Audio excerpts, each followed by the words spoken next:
અમે ગીતાંજલિ વિદ્યાલયમાં આજે વિજ્ઞાન મેળાનું આયોજન કરેલ છે।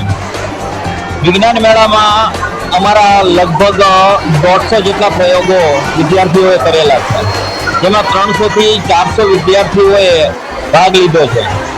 આ વિજ્ઞાન મેળાનો અમારો મુખ્ય ઉદ્દેશ્ય વિદ્યાર્થીઓની અંદર રહેલી સર્જનાત્મક શક્તિ ખીલે, વિદ્યાર્થીઓ છે તે નવું કંઈક વિચારી શકે, એ એમનું જે ક્રિએટિવ માઇન્ડ છે એ વિકસિત થાય, એવો અમારો ગીતાંજલિ વિદ્યાલયનો સર્વ શિક્ષક મિત્રોનો, સંચાલક મિત્રોનો ઉદ્દેશ્ય છે કે ભાઈ દરેક વિદ્યાર્થી છે જીવનમાં કંઈક નવું કરતા રહે। મારો પ્રોજેક્ટ છે ઓબ્જેક્ટ ડિટેક્ટિવ, જેનું નામ આપણે રડાર સિસ્ટમ પણ કહી શકીએ છીએ। આનો ઉપયોગ આપણે આર્મી સેફટી, પ્લેન સેફટી અને અંતરિક્ષમાં પણ ઉપયોગ થાય છે।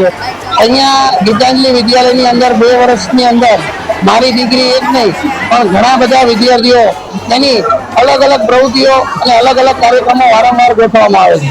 દરેક તહેવારે કંઈક નવી ક્રિએટિવિટી બાળકોની કરાવવામાં આવે છે।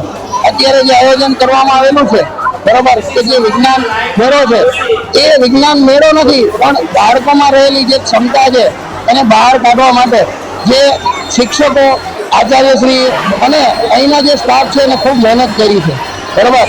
મને વાલી તરીકે એટલો ગર્વ છે કે મારું બાળક અહીંયા અભ્યાસ કરે છે। આજે ગીતાંજલિ વિદ્યાલયની અંદર વિજ્ઞાન મેળાનું આયોજન કરવામાં આવેલું છે, જેની અંદર બાળકોએ ખૂબ જ સરસ કૃતિઓ રજૂ કરે છે અને તમામ સંચાલક મિત્રો જે છે અહીંયા હાજર રહે છે અને ખૂબ જ મજા આવી અને બાળકોએ ખૂબ જ ઉત્સાહભેર આ કાર્યક્રમની અંદર ભાગ લીધેલો છે।